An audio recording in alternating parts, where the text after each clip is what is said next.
So I think you were playing baseball that summer, and I was sending you more deals, and I still had no idea what your buying criteria was, to be honest. Right. Like, I had no idea. Yeah. Till you actually helped me with my first wholesale, which we'll talk about later. Yeah. Like, I had no idea what you're still doing. Right.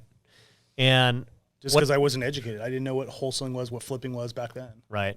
Well, I mean, still a lot of people don't, especially realtors. Realtors have no idea. Yeah. But, you know, we ended up building a relationship there, and I ended up coming back home later that year in 2017, and I decided I was going to go full force because I retired. I was like, all right, I'm starting a brokerage. I'm doing this. Like, I'm ready to take over the world.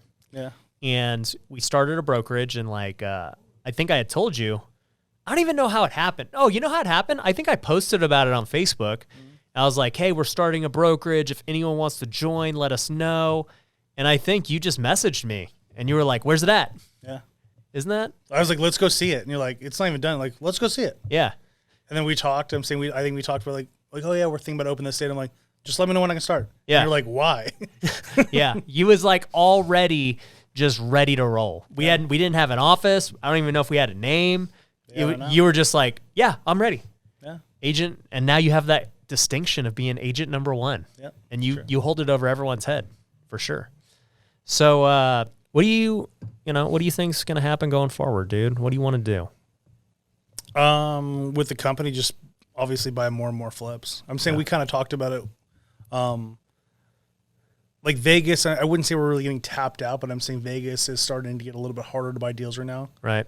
So obviously we're in Tucson now, and then I don't know if we're allowed to talk with this. Like, we're now trying to just talk to all your students that like need help funding. Yeah. Yeah. I mean, it's using the network, right? So I'm always innovating, like we're talking about, another mission statement, right? And we said 3 years ago in 2018 or 4 years ago, or 3, a lot of deals we bought were from wholesalers and MLS, right? And then this last year, that wasn't a good source for us. It was all direct marketing. We tried, we jumped into TV commercials, which were brand new and have worked great. What I see going forward, well, I do have a big social media following now. And so, we were sitting there thinking about it. How do we leverage this following to get more deals, And the conclusion was, we're really good at raising money. Why not just fund other people's deals that, we're confident in, obviously in them as an operator, and, do a JV with them, profit split it. And I think that can be a very successful way to get an extra 50, even 100 deals if we just we're pretty much betting on the person more so than the market. Oh, yeah. Because I have a lot of students who, we've trained them, and obviously I trust them, and, I'd be happy to fund their deal, and we've done that, but how do we do more of it? Because we don't really talk about it very much. Yeah.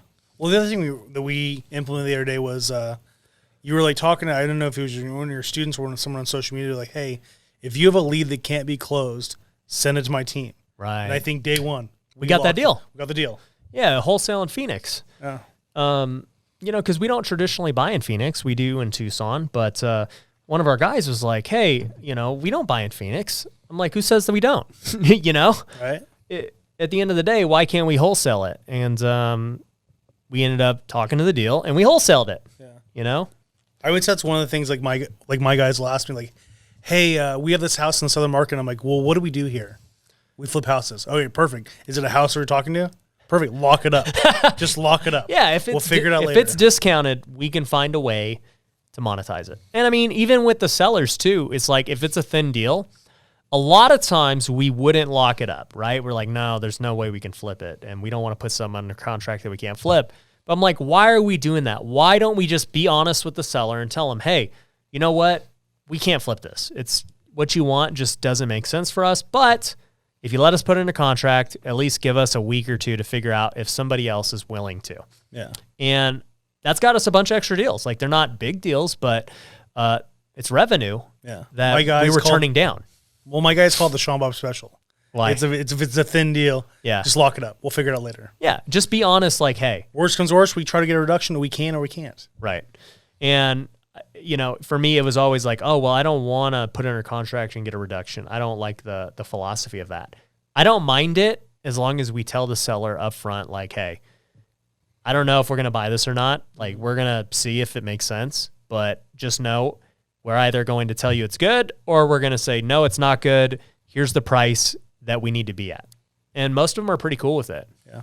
So I think that's a great... you relieve their pain problems. Yeah. And I think a lot of sellers too, you know, they need to be shown that, hey, it has these issues. It has whatever. So, you know, they're more willing to take a reduction after the process plays out and you see a contractor's bid and all that stuff.